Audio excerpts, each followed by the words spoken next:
Good evening. Am I audible, please?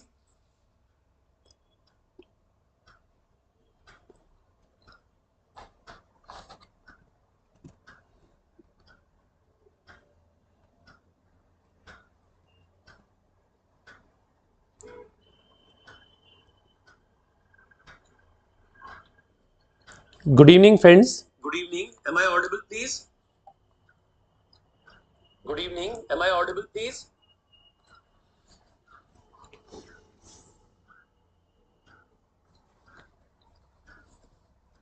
Whose hotspot are we connected to?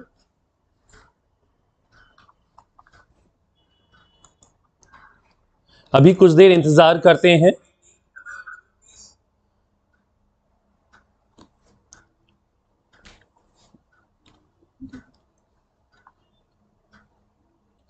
Ankita, अभी कुछ देर हम लोग वेट करेंगे, कुछ लोग और आ जाएं, then we will begin our class.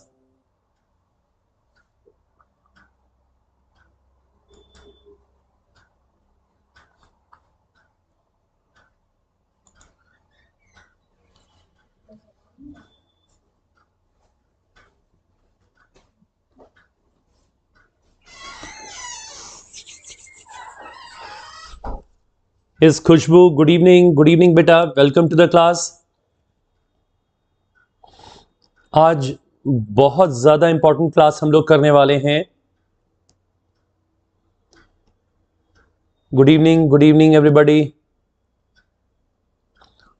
Chandana, good evening.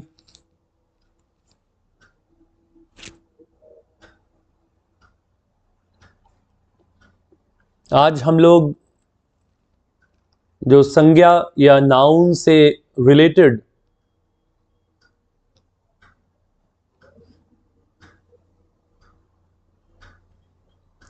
Rules हैं उनके बारे में हम लोग आज बातचीत करेंगे. हम लोग उन्हें समझने की कोशिश करेंगे so that our nouns can never go wrong. Our nouns can never go wrong. But before we learn about applied rules, इससे पहले कि अप्लाइड रूल्स के बारे में हम लोग जाने, कुछ नाउन्स अभी और पढ़ने बाकी हैं. अभी तक हम लोगों ने 8 नाउन्स के बारे में सीखा है. कुछ नाउन्स एक्स्ट्रा नाउन्स हैं, उनके बारे में भी हम लोग जान लेते हैं. उसके बाद हम लोग रूल्स के बारे में बात करेंगे. हालांकि yesterday we have talked about one rule that was about capitalization. जो प्रॉपर नाउन होता है वो आपके सेंटेंस में कहीं पे भी जाएगा, चाहे वो स्टार्ट में है वर्ड या बीच में कोई वर्ड आता है, तो भी the first letter of a proper noun will always be capital. और अगर वो कॉमन नाउन है और वो सेंटेंस का फर्स्ट वर्ड है, तभी वो फर्स्ट लेटर कैपिटल होगा. अगर बीच में कॉमन नाउन आता है तो फिर वो पहला लेटर स्मॉल होगा, वो कैपिटल नहीं होगा. ये कल हम लोगों ने बातचीत की हुई है, हम लोगों ने इसको समझा है. तो आज हम लोग कुछ और नाउन्स के बारे में बातचीत करेंगे. और आज बहुत अटेंटिवली इस क्लास को सब लोग अटेंड करेंगे because this are very very important. और इसको अगर हम लोग समझ लेंगे तो हमारे लिए बहुत अच्छा होगा. सो प्रियतम अवतार मेहर बाबा की जय. हमारे mentors professor Arya and mister BB Singh sir.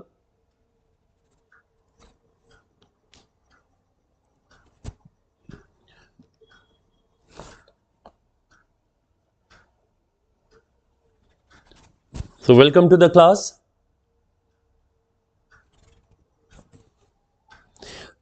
जैसा कि हम लोग बात कर रहे थे कि संज्ञा के कुछ प्रकार और हैं, बिकॉज इससे पहले हम लोगों ने 8 प्रकार के, we have learned about 8 types of nouns. पर आज हम उनके बारे में अपने 6th क्लास में उनके बारे में भी सीखेंगे, जो कि कुछ और नाउन्स हैं. और फिर बाद में उसके हम लोग जो अप्लाइड रूल्स हैं, we will learn about those rules. Okay, then we will have a question and answer session. Then third words of the day, दैनिक शब्द. देन पर्सनालिटी डेवलपमेंट टिप, यानी दैनिक व्यक्तित्व विकास सूत्र. Right. So we are moving to the slide now.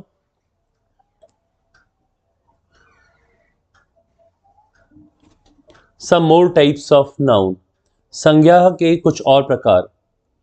Remember we have talked about 8 types of nouns. 8 types कौन कौन से थे आप लोगों को याद है? Common noun, proper noun, collective noun, compound noun. Likewise, there were 8 types of nouns. And now we are going to study about few more types of noun. These are very, very important. Okay. So, let's get ahead.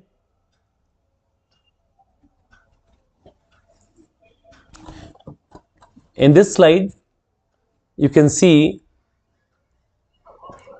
the first type of nouns is number nouns. Number means वचन, हिंदी में हम लोग कहते हैं वचन, यानी कितने वचन होते हैं? एक वचन एंड बहुवचन। एंड एक वचन को इंग्लिश में हम लोग कहते हैं singular, SINGULAR, singular noun. And the second one is बहुवचन। बहु मीन्स बहुत सारे, बहुवचन is known as plural, PLURAL, okay? So likewise we have got 2 types of nouns here, singular nouns and plural nouns. So what is a singular noun?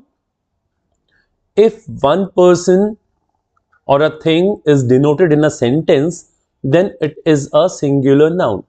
यानी एक कोई वाक्य है, उस वाक्य में जो संज्ञा है वो किसी एक संज्ञा के बारे में बात कर रहे हैं, किसी एक व्यक्ति के बारे में बात कर रहे हैं, या किसी एक चीज के बारे में बात कर रहे हैं, या किसी एक स्थान के बारे में बात कर रहे हैं, तो दैट इज एक वचन संज्ञा और singular noun. For example, a pen, a cow, a boy, a chair, etcetera. उदाहरण है कलम, एक गाय, एक बालक और एक कुर्सी।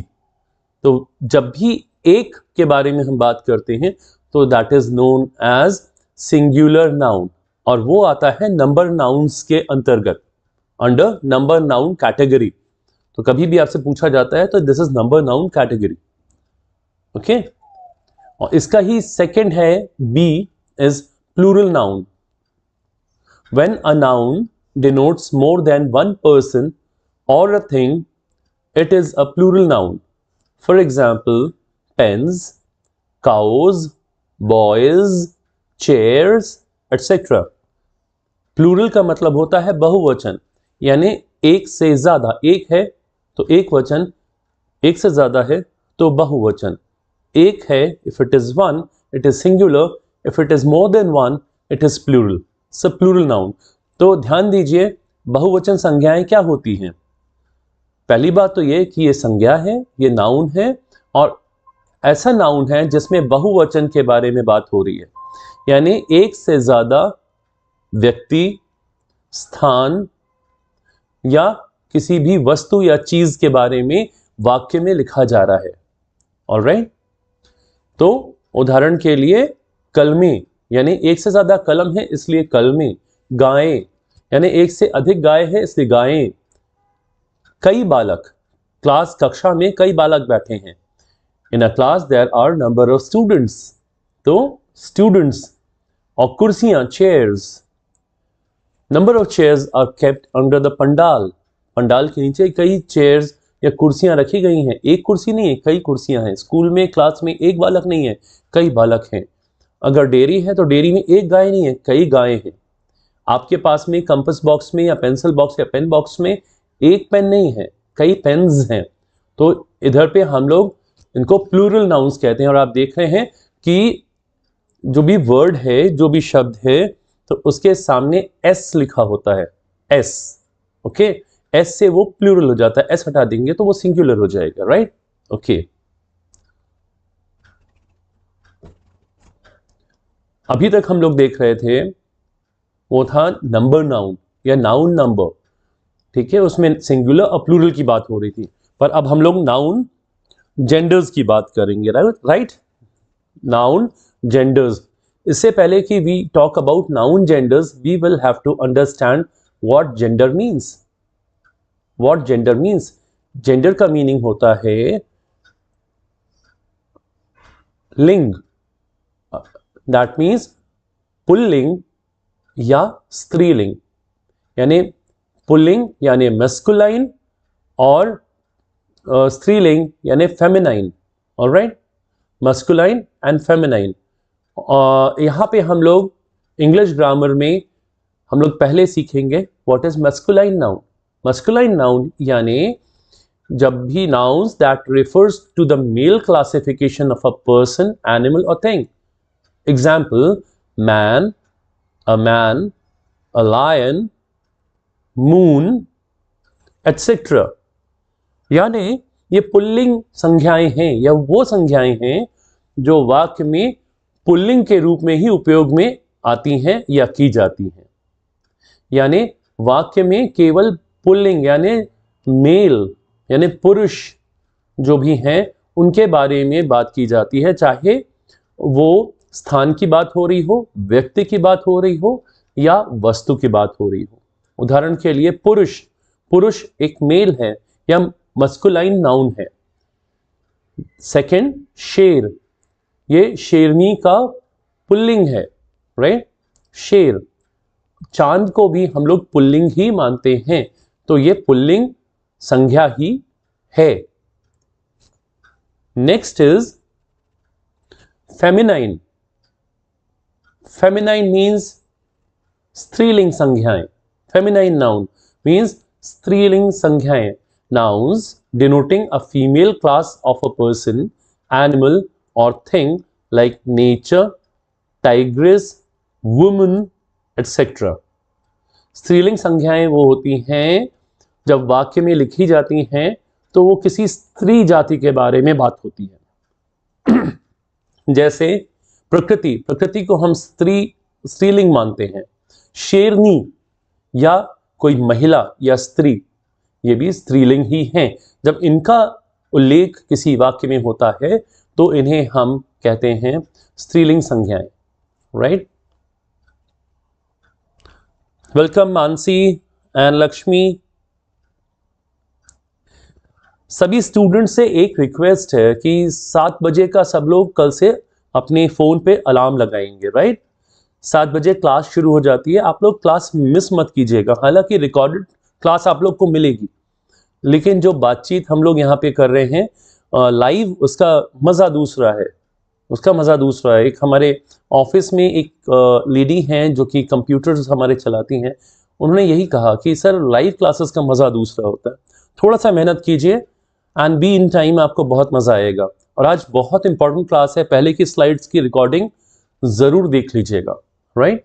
हो सकता है कोई एग्ज़ाम वगैरह आप देने जा रहे हो, उसके लिए this is very very important.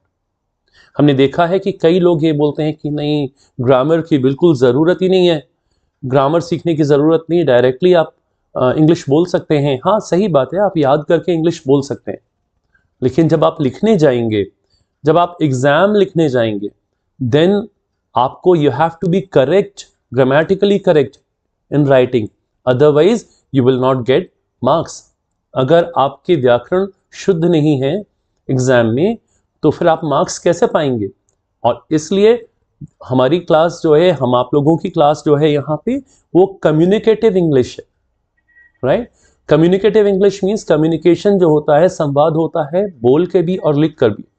बोलने में तो चल जाता है, कोई आपको नहीं बोलेगा, लेकिन लिखने के समय में लोग देखते हैं कि आपने ग्रामर सही लिखी है कि नहीं लिखी है।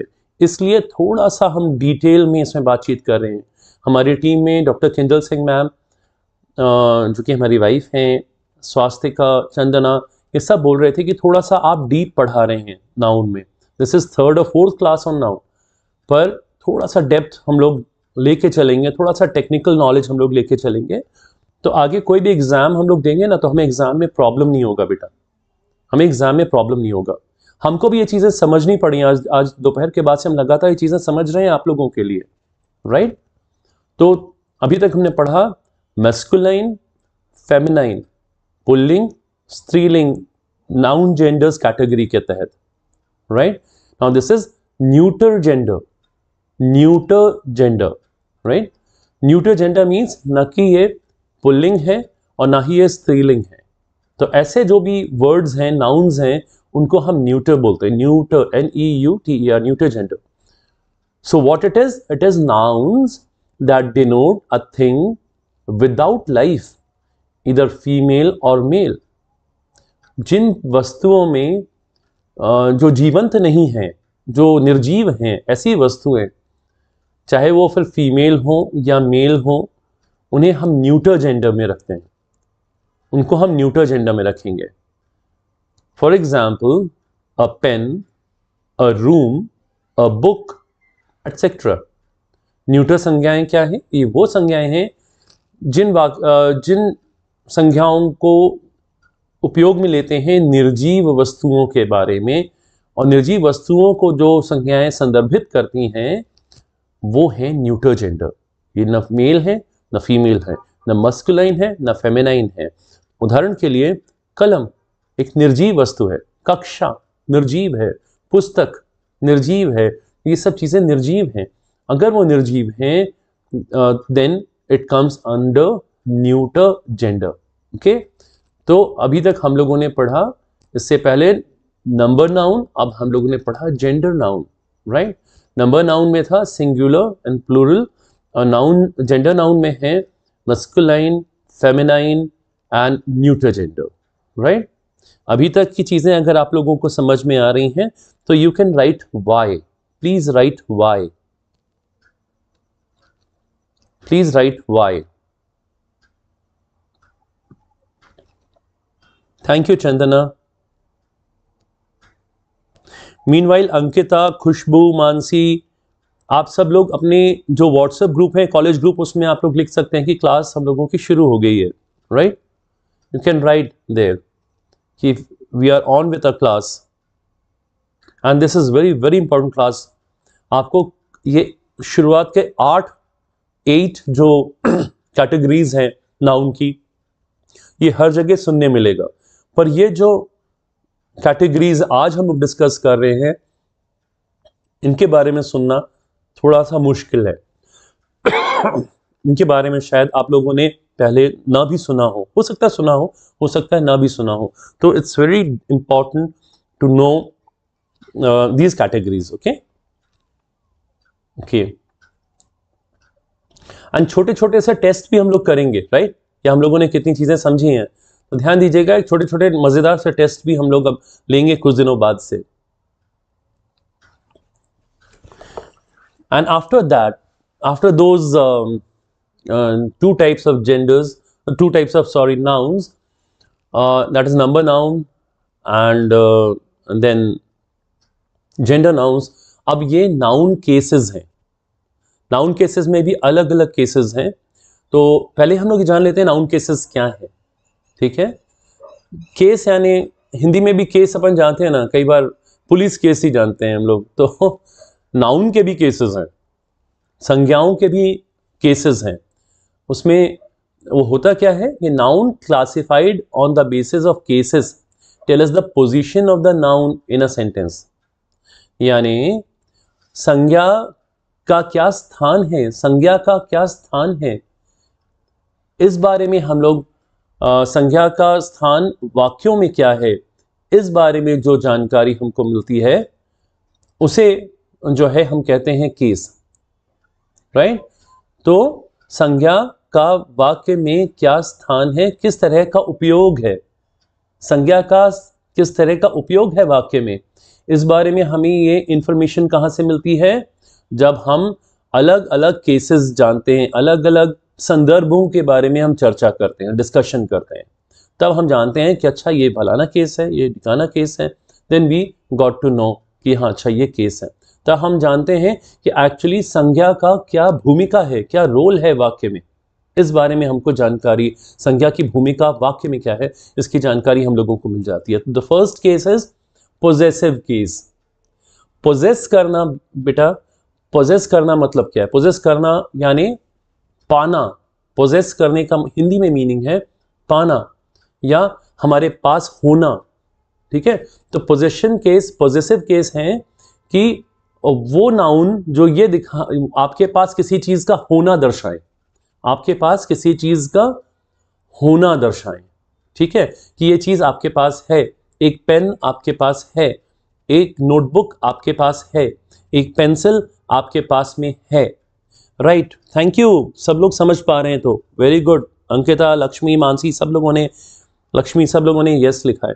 तो कोई भी चीज अगर आपके पास है तो वो आता है पॉजिटिव केस में, आप उसे पोजेस करते हैं, आपके पास में वो चीज होती है तो पॉजिटिव केस। पर ये पता कैसे लगेगा?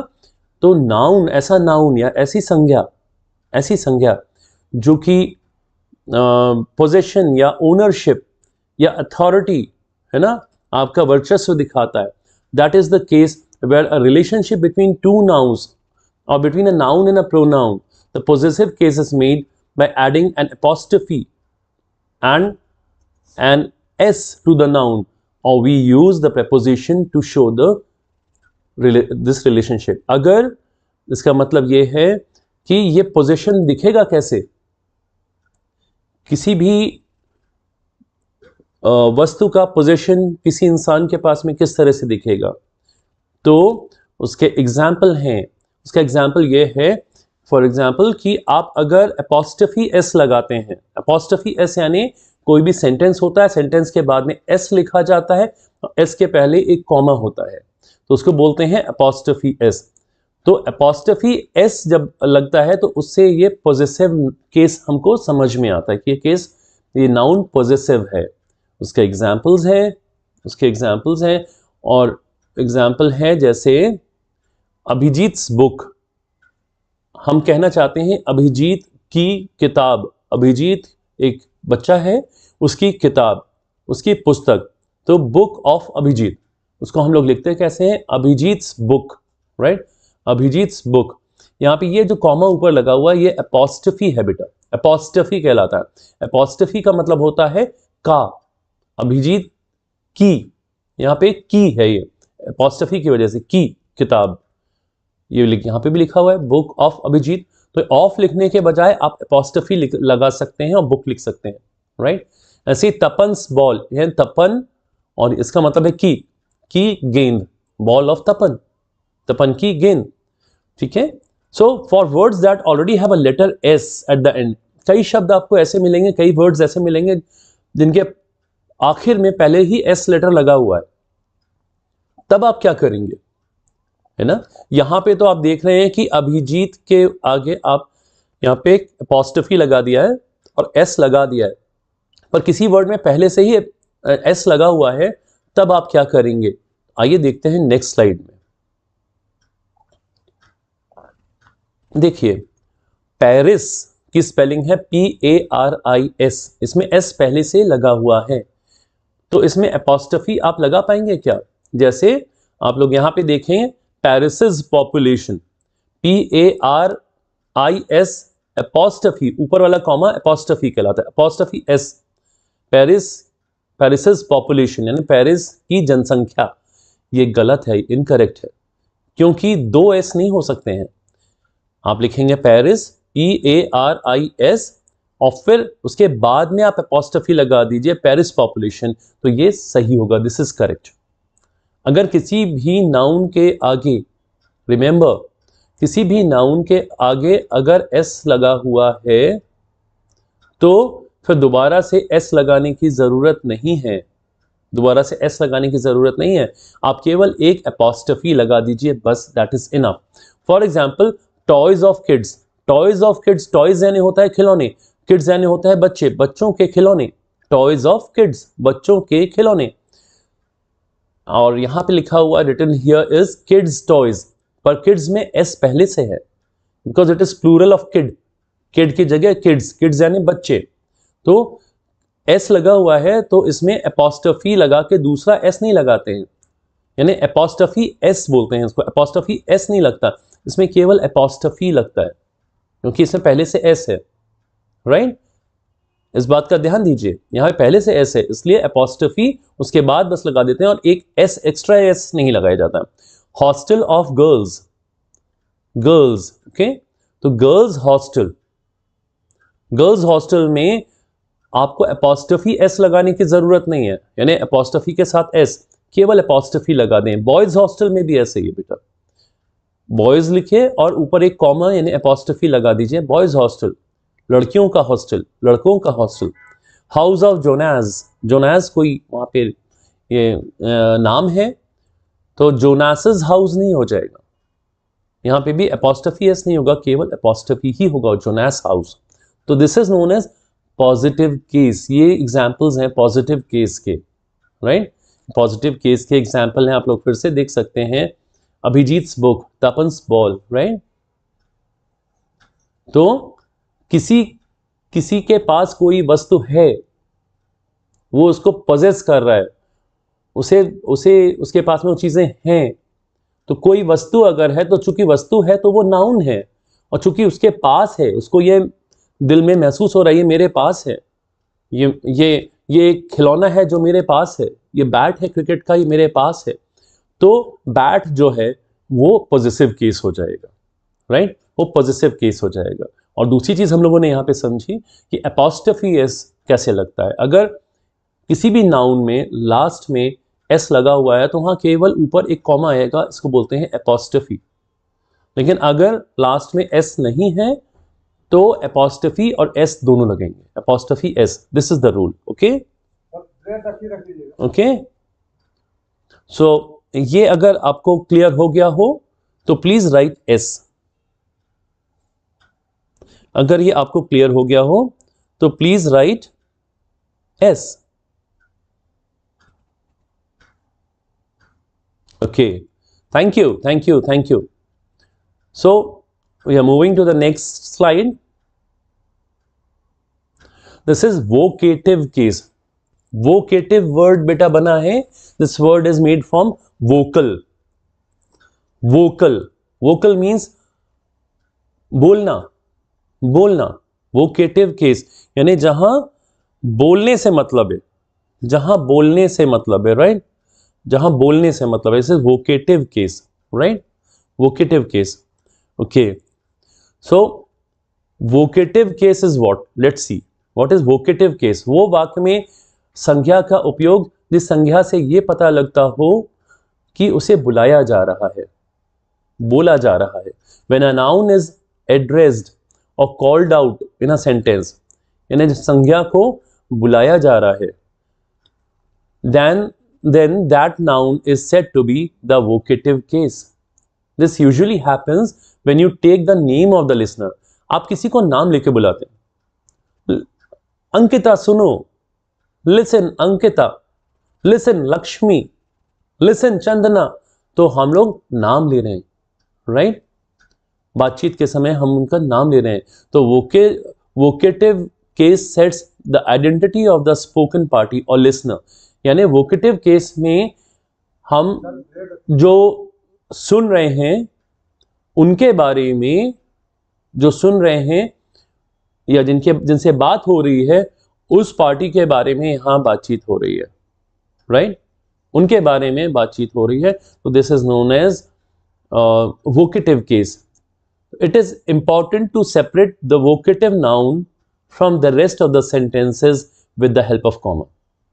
अब जब vocative case आता है, यानी कोई ऐसा नाम आता है जिससे बातचीत की जा रही है, उसके बाद में हमेशा एक कॉमा लगाया जाता है। ये rule, always right, give a comma after the name of a person whom you are talking with, क्योंकि वो वोकेटिव केस होगा। और else the meaning of the sentence changes completely, नहीं तो सेंटेंस का मीनिंग कंप्लीटली चेंज हो जाएगा, sentence का मीनिंग कंप्लीटली चेंज हो जाएगा। इस बात का आप लोग ध्यान रखिएगा, ठीक है।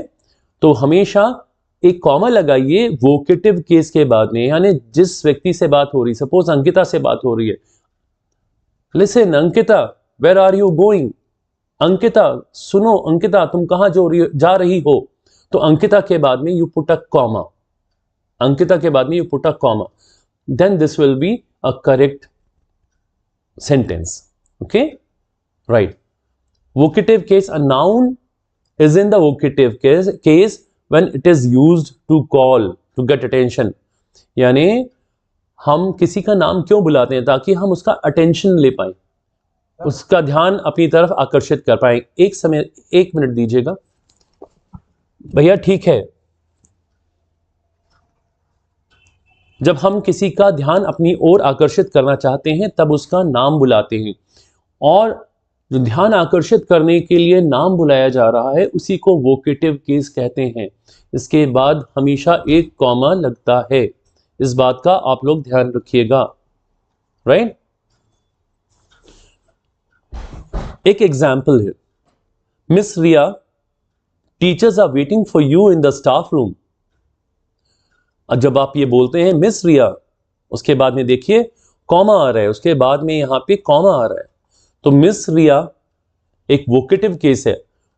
रिया को बुलाया गया है, रिया को बुलाया गया है, बोला गया है miss Riya, teachers are waiting for you in the staff room. Teachers staff room में आपका इंतजार कर रहे हैं, तो miss Riya is a vocative case here, right. Next is dative case. When a noun acts as an indirect object, the noun which experiences the verb second to the direct object is said to be the indirect object. It usually comes just after the verb of a verb in a sentence. It is said to be the dative case. Indirect objects are those to whom or for whom the verb is done. इसको हम लोग समझेंगे example से। जैसे I brought my friend a book, मैंने अपने दोस्त के लिए एक किताब ली, एक किताब ली, मैंने अपने दोस्त के लिए एक किताब खरीदी। तो यहां पर क्या हुआ है, यहां पे एक खरीदने का काम हुआ है, किताब को खरीदने का काम हुआ है। उसके लिए पहले एक किताब को हमने उठाया, तो पहला एक्शन किस पे हुआ, किताब पे, और फिर किताब खरीद के उस दोस्त के घर जाके हमने दोस्त को किताब दी। ओके, तो दूसरा एक्शन फ्रेंड पे हुआ। जब भी हम कोई एक्शन करते हैं तो जिस पर भी एक्शन होता है वो उस एक्शन को, उस क्रिया को अनुभव करता है। पहली क्रिया क्या हुई, पहली क्रिया ये हुई कि बुक को खरीदा गया, तो वो किताब पे क्रिया हुई, खरीदकर उसको बुक शॉप से लेके, दुकान से लेके हमने घर जाके दोस्त को दिया, तो दूसरी क्रिया हुई जब हमने दोस्त को उसको दिया। तो जब भी देखिएगा कि जब भी कोई एक्शन होता है, जो सेकंड एक्शन होता है, तो उसको हम कहते हैं dative case. Here verb brought is experienced by both book and friend. अब ये जो पहला एक्शन है ये बुक पे हुआ और फिर बाद में फ्रेंड पे हुआ, उन दोनों ने अनुभव किया है इसको। द सब्जेक्ट फर्स्ट, जो फर्स्ट सब्जेक्ट था वो किताब था, पहली क्रिया थी जो किताब पे हुई, एंड देन उसके बाद में वो दोस्त को दी गई। So noun book experiences the verb first. तो जो नाउन है यहाँ पे क्या है, संज्ञा क्या है, वो है बुक। उसने वर्ब को पहली बार जो अनुभव लिया, तो जो पहली बार उन्होंने अनुभव लिया वो था डायरेक्ट ऑब्जेक्ट, ठीक है। And the noun friend experience the verb second, so it is an indirect object. तो जो सेकेंड अनुभव हुआ वो अनुभव हुआ उसको, फ्रेंड को, जब उसको वो किताब मिली, राइट। एक एग्जाम्पल और देखते हैं। Next, I tell Richard about our plan, यानी यहां पे सब्जेक्ट है रिचर्ड और उसको एक प्लान बताया गया, एक योजना बताई गई। तो इसमें वर्ब क्या है, वर्ब है टेल, यानी मैंने रिचर्ड को एक योजना बताई। तो वर्ब है बताना, ये पहला एक्सपीरियंस है प्लान के साथ में।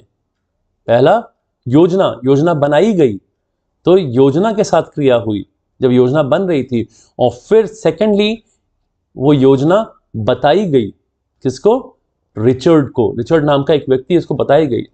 इसलिए प्लान जो है वो डायरेक्ट ऑब्जेक्ट है, क्योंकि पहली बार जो क्रिया हुई वो डायरेक्ट ऑब्जेक्ट, वो है प्लान, और दूसरी जो गतिविधि यहाँ पे हुई है, दूसरी क्रिया हुई है कि रिचर्ड को बताई गई, तो रिचर्ड जो है वो इनडायरेक्ट के ऑब्जेक्ट है, इनडायरेक्ट है, डायरेक्ट है यहाँ पे प्लान, इनडायरेक्ट है रिचर्ड, राइट।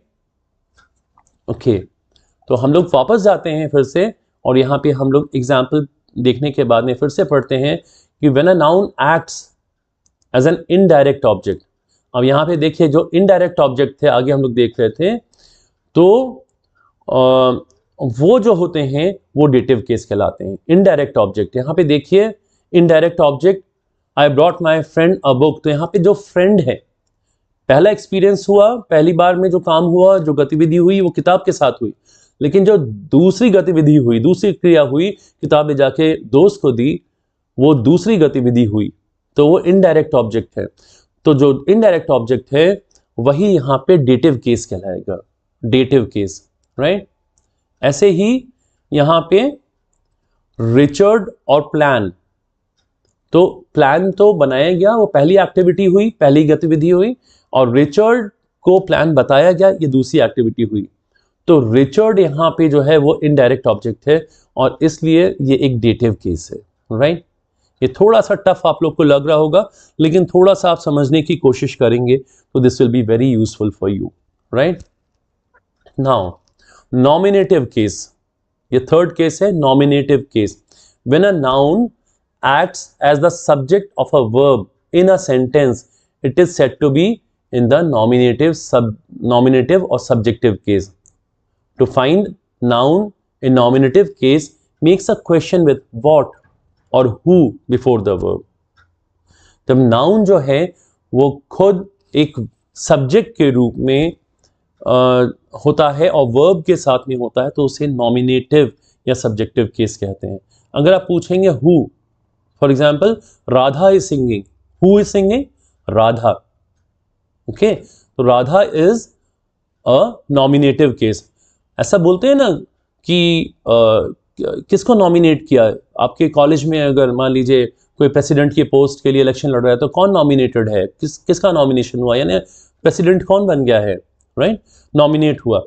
तो नॉमिनेट मतलब जो जिसको नॉमिनेट किया गया है वही नॉमिनेटिव केस है, जिसको नॉमिनेट किया, जिसे चुना गया है या जिसे पसंद किया गया है, वही नॉमिनेटिव केस है। तो Radha is singing, who is singing, अगर आप क्वेश्चन पूछेंगे who is singing, Radha is singing, तो राधा नॉमिनेटिव केस है। ऐसे ही Sachin was talking to his friends, who was talking, Sachin was talking. तो जब भी आप वॉट या हु किसी भी वाक्य में पूछते हैं और उसका आंसर पाते हैं, तो वॉट और हु का आंसर ही नॉमिनेटिव केस बनता है, right. I think this is very clear. Okay, next, this is accusative or objective case. Accuse करना मतलब होता है, बेटा इसको समझिए, accuse करना होता है मतलब किसी पे आरोप लगाना, किसी पे आरोप लगाना is accusative or objective case. When a noun act as a object of a verb in a sentence, जब noun जो है वो देखिए, याद होगा आपको subject and object बात हो रही थी, subject and object, right, subject जिस बारे में बात हो रही है और ऑब्जेक्ट लास्ट में, राइट। तो यहां पे तो नाउन खुद ऑब्जेक्ट के रूप में हो जाता है, it is said to be accusative और objective case. It experiences the verb done by the subject, और ये नाउन जो है वो क्रिया के प्रभाव को महसूस करता है। To find noun in the accusative case, make a question with what or whom after the verb and its subject. Example से समझते हैं, she called मीना, उसने मीना को बुलाया, वर्ब है called, बुलाया, उसने जो है she is noun and Meena is proper noun, उसने मीना को बुलाया। whom यानी किसको बुलाया, whom मतलब होता है किसको, किसको बुलाया, मीना को बुलाया। She called मीना, तो मीना जो है, मीना को किसको बुलाया आप पूछेंगे तो वो एक्यूजेटिव केस हो जाएगा, है ना, मीना को बुलाया, मीना को बुलाया, तो मीना एक्यूजेटिव केस है।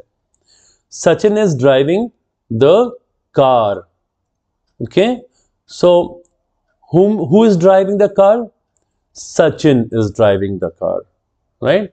तो Sachin is driving the car. Next है she is talking to John, वो जॉन से बातचीत कर रहे हैं। किससे बातचीत कर रहे हैं? जॉन से बातचीत कर रहे हैं। तो जॉन जो है वो एक्यूजेटिव केस हो जाएगा, John is accusative case, right? तो जब भी whom यानी कौन या what यानी क्या इसका आंसर होगा तो वो एक्यूजेटिव केस होगा, राइट? ओके, सो इतने कुछ केसेस और इतने टाइप्स ऑफ नाउन्स और बाकी थे। अब नाउन्स लगभग कंप्लीट हैं, टाइप्स ऑफ नाउन कंप्लीट है। आज के सेंटेंसेस हैं आप लोगों के सामने, we are going to talk about it, और बहुत ही अच्छे sentences which you can use daily. आज से ही आप इनको यूज कर सकते हैं, लेकिन इससे पहले आप प्लीज हमें बताइए कि आज थोड़ा सा डिफिकल्ट था ज़रूर, पर क्या आपको ये चीज़ें समझ में आ गई? Did you understand the previous slides? अगर है तो यू कैन राइट येस और वाई। स्लाइड्स आपको समझ में आ गई हैं? यू कैन राइट वाई और येस, वाई और yes. If you understood, write Y और yes।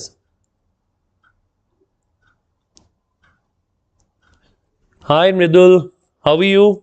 कैसे हैं मृदुल?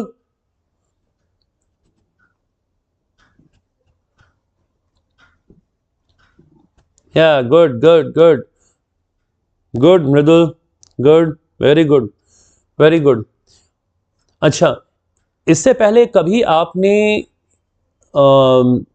इस तरह के नाउन्स के बारे में आपके पास में इंफॉर्मेशन थी? अगर थी, पहले आपने इनको पढ़ा है तो राइट यस। अगर ये जो आज हम लोगों ने नाउन्स पढ़े हैं, कुछ एक्स्ट्रा नाउन्स पढ़े हैं, अगर ये नहीं थी तो राइट एन, नो। जो आज हम लोगों ने पढ़ा है इसके बारे में पहले से इंफॉर्मेशन आपके पास में थी और आपके पास में ऐसी समझ थी इन चीजों की तो राइट यस। अगर नहीं थी तो राइट नो।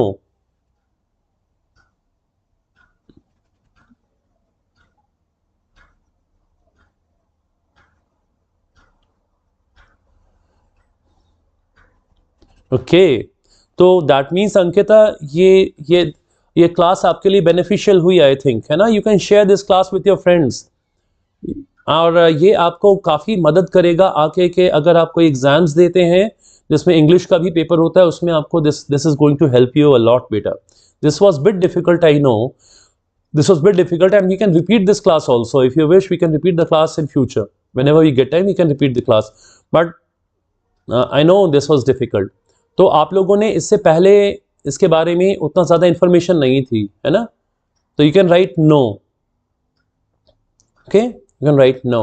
आपके पास में इंफॉर्मेशन नहीं थी, alright, that's good, that's good. I am happy कि हम कुछ आपको नया दे पा रहे हैं, तो I am really happy for this, right? Sentences of the day, आज 5 सेंटेंसेस हैं आपके सामने, बहुत छोटे छोटे से सेंटेंसेस हैं, 2-2 वर्ड्स के सेंटेंसेस हैं। इससे पहले कि सेंटेंसेस हम शुरू करें, हम let me tell you one very interesting thing, बहुत एक मज़ेदार चीज़ आपको बताएं। हम जब पढ़ाई करते थे तो हमारे साथ में बहुत सारे साउथ इंडियंस थे, लगभग 50% of the students were South Indian, और साउथ इंडियंस हम लोगों से बातचीत करने के लिए they used to talk with us in English, हमसे इंग्लिश में बात करते थे बेटा, और उनमें खासियत थी इंग्लिश में बात करने में, वो बहुत छोटे छोटे सेंटेंसेस यूज़ करते थे। जब वो छोटे छोटे इंग्लिश के सेंटेंसेस यूज़ करते थे ना, तो उनसे गलतियां भी छोटी छोटी होती थी या नहीं होती थी। जब आप लंबे सेंटेंसेस यूज़ करने की कोशिश करते हैं तो गलतियां ज़्यादा होती हैं, पर वो छोटे छोटे सेंटेंसेस यूज़ करते थे तो उनसे गलतियां लगभग ना के बराबर होती थी। तो आप भी छोटे छोटे सेंटेंसेस यूज़ करिए, 1 word sentence, 2 word sentence, 3 word sentence, और उसके बाद में नहीं बन रहा है तो हिंदी में बोलना शुरू कर दीजिए, कोई प्रॉब्लम नहीं है। धीमे धीमे धीमे इंग्लिश के सेंटेंसेस ज़्यादा सीखेंगे और लगातार इंग्लिश के सेंटेंसेस बोलने शुरू कर देंगे। साइकिल चलानी आपने कैसे सीखी? पहले आप साइकिल लेके बस चलते रहते थे ना, सीधे तो साइकिल चलाना नहीं सीखा। फिर एक दिन थोड़ा सा पेडल पे पाँव रखा, फिर गिरने लगे तो फिर उतर गए, फिर धीमे धीमे आपने पेडल पे पैर रख के आप रोल करने लगे, चलने लगे, फिर धीमे धीमे कैंची चलाना सब बोलते हैं ना, कैंची चलाने लगे, फिर डंडा चलाने लगे, फिर आप सीट पे बैठ के भी चलाने लगे, फिर आप डबल ट्रिपल भी चलाने लगे, फिर आप एक पहिए पे भी चलाने लगे, तो फिर आप तरह तरह के साइकिल नचाने लगे। एक दिन ऐसा होगा, अभी हम लोग धीमे धीमे कोशिश कर रहे हैं, पर एक दिन आप इंग्लिश को नचाएंगे उंगलियों पे। One day will come when you will play with English, believe me. आप मेहनत करते रहिए, डिसिप्लिन में रहिए, रोज क्लास आइए, and you learn a lot. हमेशा ध्यान रखिएगा, slow and steady wins the race. कछुए और खरगोश की दौड़ में कछुए ने जीता, क्योंकि कछुआ लगातार चल रहा था, वो बीच में रुक नहीं जा रहा था। तो be like a turtle, a tortoise, यानी कछुए की तरह बनिए। दौड़ गए, फिर रुक गए, फिर किसी दिन आए, किसी दिन नहीं आए, तो आपका नुकसान हो रहा है और कुछ नहीं हो रहा है। आपका नुकसान हो रहा है। जो बच्चे लगातार आ रहे हैं उनका तो फायदा हो रहा है, राइट? तो ध्यान रखिएगा कि slow and steady wins the race. आज का पर्सनालिटी डेवलपमेंट टिप भी यही है, आगे हम लोग बात करेंगे, राइट? तो पहला वाक्य है एक्सक्यूज मी। एक्सक्यूज मी मतलब माफ कीजिए, माफ कीजिए। आप कहीं से निकल रहे हैं, सामने कोई है और आप चाहते हैं वो थोड़ा सा उससे जगह मिल जाए कि आप आगे निकल जाएं, तो excuse me please, excuse me please, ठीक है? तो एक्सक्यूज मी आप बोल सकते हैं, राइट? कई बार एक्सक्यूज मी लोग इसलिए भी बोलते हैं, एक्सक्यूज मी थोड़ा सा नाराज होकर, एक्सक्यूज मी मतलब क्या बोल रहे हैं आप, माफ कीजिए, जो आप बोल रहे हैं मुझे पसंद नहीं आया, तो एक्सक्यूज मी। और अगर रिक्वेस्ट करनी है तो एक्सक्यूज मी, माफ कीजिए, आप प्लीज थोड़ा सा जगह देंगे निकलने के लिए, एक्सक्यूज मी, है ना? ऐसे ही नेक्स्ट है आई बेग योर पार्डन, क्षमा कीजिए। I beg your pardon, I beg your pardon. अगर आप किसी से बातचीत कर रहे हैं, you are talking with a friend और टॉकिंग विथ एनीबॉडी, किसी से भी आप बात कर रहे हैं और अगर आप उसे सुन नहीं पाते हैं, अगर टेलीफोन पे भी किसी से आपकी बात हो रही है, कोई डिस्टर्बेंस है और आप नहीं सुन पाए, तो आप बोलेंगे आई beg your pardon. Mobile phone पे आप बात कर रहे हैं, आप सुन नहीं पाए, बाजू से कोई कार निकल गई, आप सुन नहीं पाए, अब चाहते हैं कि जो सामने वाला व्यक्ति है वो उस बात को दोहराए, तो आप बोलेंगे आई बेग योर पार्डन प्लीज, तो वो उस बात को दोहराएगा। या फिर पार्डन मी, शॉर्ट में है pardon me, pardon me, pardon me, ठीक है? पार्डन मी, या ज्यादा अच्छा है कोई सीनियर है, आई beg your pardon, I beg your pardon sir, I beg your pardon ma'am, pardon me, इस तरह से आप बोल सकते हैं, राइट? तो आगे से कभी भी मोबाइल फोन पे कोई बात सुनाई नहीं दी तो आप बहुत अच्छे से पार्डन मी या आई बेग योर पार्डन प्लीज ऐसे आप कह सकते हैं। फिर अगर किसी से माफी मांगनी हो तो बहुत सिंपल है, आई एम सॉरी, है ना? आई एम रियली सॉरी, मैं वाकई मुझे दुख है ना, आई एम सॉरी, ऐसा बोल सकते हैं हम। या ये भी कुछ लोग बोलते हैं I am sorry, I am not going to do it, मतलब माफ करना, मैं ये काम नहीं करूंगा, तो इसलिए भी आई एम सॉरी बोला जाता है। आई am sorry, I am not, I did not like what you said, माफ करना, मुझे अच्छा नहीं लगा जो आपने बात कही, है ना? ये भी बोला जा सकता है। या सिंपल आई एम सॉरी, मुझे माफ कर दो, गलती हो गई। अगर आपको लग रहा है दिल में, तो गलती एक्सेप्ट करना, एक बहुत अच्छा व्यक्ति गलती एक्सेप्ट कर पाता है, पर्सनैलिटी उसकी अच्छी है ना? तो if you are wrong somewhere, say sorry, I am sorry, no problem, say sorry, है ना? यू कैन से आई एम सॉरी, माफी मांग लीजिए। एक फिफ्थ अभी स्वास्तिका जी ने दिया, बहुत अच्छा सेंटेंस है, आर यू किडिंग मी, आप मुझे मजाक कर रहे हैं मुझसे, are you kidding me. Kid होता है बच्चा, एक्चुअली हिरन का बच्चा किड कहलाता है, तो ये वर्ड बन गया kidding, are you kidding me, ये बचपना मुझसे कर रहे हो, ये मजाक मुझसे कर रहे हो। तो आपको जब भी पूछना हो ये मजाक, तो आप मुझसे मजाक कर रहे हैं क्या, कई बार होता है ना बातचीत में, आप मुझसे मजाक करें, तो then you can say are you kidding me, are you kidding me, मुझे आप बुद्धू समझते हो क्या, है ना? ये भाव होता है ना मन में, आप मुझे बुद्धू समझ रहे हैं क्या, आर यू किडिंग मी। या फिर अगर आपको किसी ने कोई बात बताई, somebody has told you something, और आपको विश्वास नहीं हो रहा है, तो आप पूछेंगे आर यू सीरियस, क्या आप गंभीर हैं, जो आप बात कह रहे हैं इस बारे में आप गंभीर हैं या आप मजाक कर रहे हैं? Are you serious, are you serious मतलब कि क्या आप जो कह रहे हैं उसकी उसको पूरी जिम्मेदारी से आप उस बात को कह रहे हैं, क्या आप सीरियस हैं इस बात को लेके? अब पूछ सकते हैं are you serious about this, are you serious what you have said, आपने जो बोला है इस बारे में आप सीरियस हैं, आप गंभीर हैं? या आप केवल मजाक कर रहे हैं? तो are you serious? 3 words, are you serious? पर आपका जो इंप्रेशन पड़ेगा सामने वाले पे वो जबरदस्त पड़ जाएगा। ओहो माय गुडनेस, क्या इंग्लिश बोली जा रही है भाई, बाबा, है ना? अच्छा, कोई बोलता है कुछ तो हम लोग बोलते हैं अरे यार तुम यार सच नहीं बोल रहे हो यार, ये सच नहीं हो सकता, ये सच नहीं हो सकता। You can not be serious, है ना? This is not serious, you can not be serious, है ना? आप गंभीर नहीं हो सकते हैं, you can not be serious, है ना? आप गंभीर नहीं हो सकते, है ना? कोई बहुत अगर ऐसा सीरियस ये भी यूज हो सकता है कि आप यहाँ पे आप गंभीर नहीं हो सकते, you can not be serious, इस जगह पे आप गंभीर नहीं हो सकते, you can not be serious. तो are you kidding me, are you serious, you can not be serious, ये भी एक अच्छे सेंटेंसेस हैं।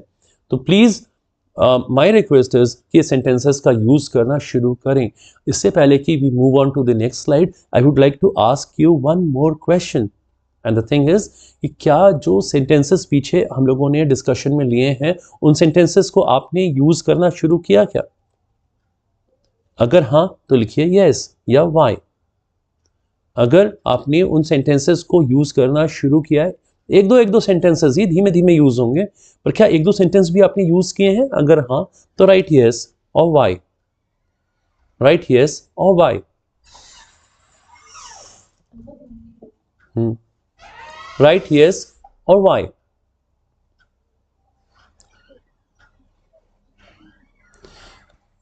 कल का ये क्वेश्चन था कि हम निम्नलिखित में से किस विषय के बारे में सबसे अधिक बात करते हैं?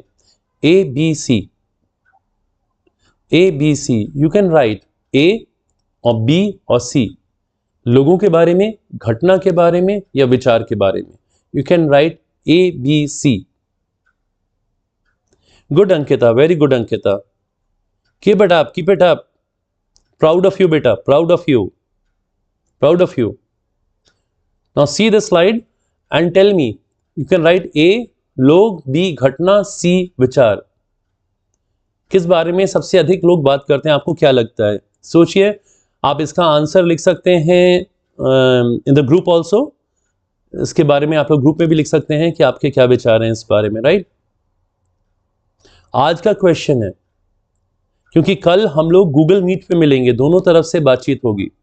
कल 7 बजे most possibly we will meet on Google Meet. Google Meet पे हम दोनों तरफ से बातचीत कर पाएंगे, आप लोग भी बोल पाएंगे। और कल आप लोगों को बोलना है, भले ही आप इंग्लिश में बोलें, भले ही आप हिंदी में बोलें, कोई प्रॉब्लम नहीं है। कल आप लोग ये बताएंगे कि जितनी भी क्लासेस हम लोगों की हुई हैं वो क्लासेस आपको कैसी लगी, क्लासेस आपको कैसी लगी, यानी आपका feedback. I want your feedback tomorrow. और अगर कोई भी डाउट हो, कोई क्वेश्चन हो, जितना भी हम लोग ने पढ़ा है तो वो भी कल आप पूछ सकते हैं। कोई भी डाउट हो, कोई भी क्वेश्चन हो, उसके बारे में भी आप पूछ सकते हैं, राइट? तो कल हम लोग गूगल मीट का लिंक हम जल्दी आपको प्रोवाइड कर देंगे। कल हम लोग गूगल मीट पे मिलने वाले हैं, अपने सारे फ्रेंड्स को, सबको आप लोग बताइएगा, राइट? ये वर्ड्स ऑफ द डे हैं। फिर किचन से हैं, तो ये गैस स्टोव यानी गैस चूल्हा। गैस स्टोव पे जहां आग जलती है ना, जनरली 2 जगह होती हैं, कई बार बड़ा स्टोव है तो 4 भी होते हैं, वो कहते हैं बर्नर। बर्नर, ध्यान रखिएगा ये बर्नर नहीं है, र का उच्चारण बहुत कम है, बर्नर, दिस इज बर्नर। ये सब लोग जानते हैं, लेकिन इसका प्रोनाउंसिएशन हम आपको सिखाना चाहते हैं, ध्यान दीजिएगा। Burner, burner, okay, this is burner, okay, burner. तो बहुत हल्का सा आर आता है, र आता है, वरना ये बर्नर नहीं है, ध्यान रखिएगा। इसका प्रोनाउंसिएशन है बर्नर, राइट? ऑलमोस्ट लाइक ब एंड न, बर्नर, थोड़ा सा खींच दीजिए। देन एप्रन, किचन में काम होता है तो हम लोग एक सामने कपड़ा पहन लेते हैं ताकि हमारे कपड़े अंदर वाले खराब ना हो, तो it is known as apron, apron, right? जो बर्तन है वो कहलाते हैं यूटेंसिल्स। जो माचिस की तीली है वो कहलाती है मैच स्टिक। स्टिक्स होती है ना, मैच स्टिक्स। माचिस की डिब्बी मैच बॉक्स। पीने वाला पानी आजकल साफ नहीं आता है तो लोग एक छोटा सा यंत्र लगा के रखते हैं पानी को साफ करने के लिए, वो कहलाता है वाटर फिल्टर। वाटर, वाटर नहीं, वाटर, वाटर फिल्टर, फिल्टर नहीं, water filter, right? Water filter सब लोग जानते हैं, लेकिन उसका प्रोनाउंसिएशन ध्यान दीजिए। This is water filter and water purifier, purifier, थोड़ा सा टंग अंदर जाती है, ट्विस्ट होती है अंदर की ओर, purifier, water purifier, water purifier. अच्छा प्रोनाउंसिएशन होगा ना सब आपको सुनेंगे, सब आपको सुनेंगे। रसोई में साफ सफाई के लिए एक कपड़ा होता है, उसको बोलते हैं नैपकिन, नैपकिन। ऐसे ही जिसको हम फ्रिज बोलते हैं वो शॉर्ट फॉर्म है रेफ्रिजरेटर का, refrigerator, refrigerator, REFRI, refrigerator, GERATOR, referee REFRIGERATOR, refrigerator. इसका शॉर्ट फॉर्म हम लोग बोलते हैं फ्रिज, जहां चीजों को हम लोग ठंडा रखते हैं, राइट? तो refrigerator, right? And personality development tip at the last is be discipline, अनुशासित रहे। हमने बोला था ना आप लोगों से हम बोलेंगे, प्लीज लगभग 6:50 का इन द इवनिंग, 50 मिनट्स पास 6, हम लोग टाइम को कैसे बोलेंगे इसको भी सीखेंगे। 50 मिनट्स पास 6 यानी 6:50 का अपना फोन पे सब लोग अलार्म लगाइए कि क्लास का टाइम हो गया है। 10 मिनट आपको अपने आप को अरेंज करने में लग जाएगा, 7 o'clock पे क्लास में आ जाइए। तो आई थिंक आप लोग काफ़ी कुछ सीखेंगे, because what's not being measured can not be managed. जिन चीज़ों को आप नाप नहीं सकते ना, नापना जानते हैं, मेजर करना, जिन चीज़ों को आप नाप नहीं सकते हैं ना, उनका आप प्रबंधन भी नहीं कर पाएंगे, उनका आप इस्तेमाल अच्छे से नहीं कर पाएंगे। आज मैंने कितने घंटे पढ़ाई की, यहाँ से वहाँ तक कितना डिस्टेंस है, राइट? आज मैंने कितनी चपातीज खाई, ये सब आप लगातार आप नोइंगली या अननोइंगली मेजर कर रहे होते हैं, इनको नंबर्स में चेंज कर रहे होते हैं। अगर आप चीज़ों को नंबर्स में चेंज करके और नापेंगे नहीं तो जीवन में सफल नहीं हो पाएंगे, प्रबंधित नहीं कर पाएंगे जीवन को। जीवन को प्रबंधित करने के लिए चीज़ों को नापना शुरू कीजिए, समय के साथ चलना शुरू कीजिए। हम आपके साथ हैं, आपको जो भी और ज़रूरतें हों आप लोग ग्रुप में लिख सकते हैं, इस सर हम ये भी जानना चाहते हैं, वो भी जानना चाहते हैं, हम लोग इस बारे में भी बात करेंगे और खूब क्लास को एंजॉय करेंगे। आज के इस मैसेज के लिए स्वास्तिका जी को थैंक यू, उन्होंने बहुत अच्छा ये स्लोगन आज दिया, व्हाट्स नॉट बीइंग मेजर्ड, जो नापा नहीं जा रहा है, कैन नॉट बी मैनेज्ड, उसको आप मैनेज नहीं कर सकते। सो गॉड ब्लेस यू बेटा, thank you so much for coming. कोई भी क्वेश्चन हो प्लीज़ फील फ्री, बिल्कुल भी परेशानी हुई आप हमसे पूछ सकते हैं, आप ग्रुप में लिख सकते हैं। सो गॉड ब्लेस यू। होपफुली कल हम लोग मिलेंगे गूगल मीट पे, दोनों तरफ से बातें होंगी, तो पढ़ाई कम और गप्पें ज़्यादा होंगी लेकिन काम की बातें होंगी। तो सब लोग आइए और प्लीज़ अपने फ्रेंड्स को भी बोलिए कि वो भी आएँ, जो भी चीज़ें आप सीख रहे हैं वो उनको बताएं। आप जो सेंटेंसेस हैं, जो वर्ड्स हैं, उनको प्लीज़ आप लोग 20-20, 25-25, 30-30 बार प्लीज़ रिपीट इट, प्रैक्टिस करिए, because practice makes the man perfect. Okay, practice से ही परफेक्शन आएगा, उसका इस्तेमाल करते रहिए। One day will come when you will swim in English, आप तैरेंगे इंग्लिश में and you will enjoy English. Thank you so much for being there. Bye bye, good night, sweet dreams, have a nice day. और घर में सबको सादर प्रणाम कहिएगा। प्रियतम अवतार मेहर बाबा की जय। कल का जो हमारा अब ये कल नहीं रहेगा, इनफैक्ट ये चला जाएगा मंडे को चला जाएगा। जो रूल्स ऑफ नाउन्स हैं, क्वेश्चन एंड आंसर सेशंस हैं, फ्रेजेस, सेंटेंसेस ऑफ डे हैं, वर्ड ऑफ द डे है, पर्सनालिटी डेवलपमेंट है, टिप है। कल का जो हमारा एक्टिविटी है वो है डाउट्स हैं, डिस्कशंस हैं, आपके क्वेश्चंस हैं। कुछ हम आप लोगों से शायद ये पूछेंगे कि वर्ड्स को आप प्रोनाउंस कैसे करना है, आप हमसे पूछ सकते हैं, दैट वो हम लोग बातचीत करेंगे। बातचीत का कल दिन रहेगा। Okay, thank you. अवतार मेहर बाबा की जय। जय बिलवड अवतार मेहर बाबा। जय बाबा, जय बाबा, जय जिनेन। God bless you. Will meet the same time tomorrow but on Google Meet. Thank you for being there. Bye bye, bye bye.